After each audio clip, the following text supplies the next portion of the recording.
Whenever asked what would keep you up at night, we'd always be like, what if everyone who could call us in this 7-county territory actually did call 211? And it was always with a bit of satire. And then March 20th came, and it really felt like everyone who could call us did start to call us. We want to make a difference in the communities we serve, and 211 is most certainly at the forefront of how we do that. My name's Deborah Turner. I'm the program director of 211 Lifeline.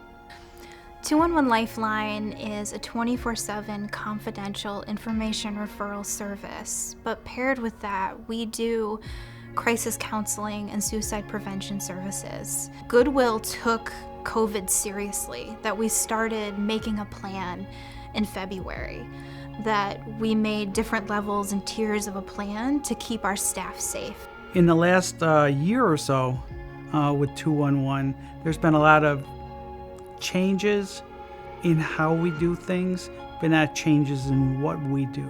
COVID changed a lot. I adapted, and I think we all had to adapt. The work itself remained the same.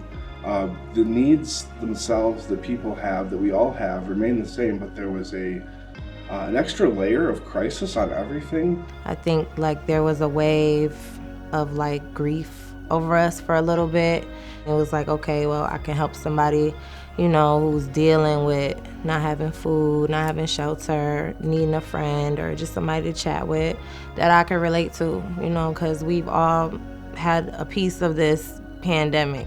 I find that a lot of people are, affected mentally by the pandemic as well as physically. I've had people who, they have their background, they have their utilities, they are struggling with food, and we have the EPI program, and people were often so relieved that there was a program that could help people with their back rent. We had a partnership with the City of Rochester. It was the Senior Meals Project. They loved their mojos, they loved Uncle Moe's, and these restaurants had a chance to stay in business.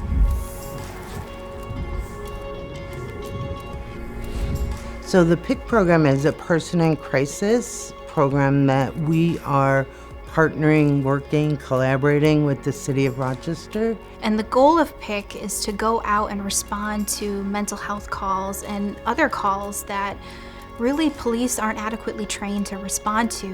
At 211 Lifeline, what we do is we assess each situation uniquely. One of the things that we help people get connected with is cancer screenings. Well, I'm talking to this elderly lady. She calls in on that line, I answer, I connect her with the resource, and all of a sudden she just busts into tears. I've been trying for over a year to get a screening, and now I can. Even when teens are in their deepest moments of distress, they know they can turn to us. I once talked to a teenager who was suicidal at the beginning of the call, and it was imminent. At the end of the call, they were walking home. I was on the phone with them. One of the last things they said, I'm gonna go give my foster mom a big hug. That's why I'm here. The pandemic has affected a lot of people emotionally and physically. Pick up the phone if you got something going on. If you need something, call us. It's a number to call when you don't know who to call for Health and Human Services. I'm here for military veterans. I'm here for the single moms whose babies need diapers. And it brought tears to me then, and it's doing it now, because she got the help she needed. What we do is real, and we impact people's lives in ways we don't even know.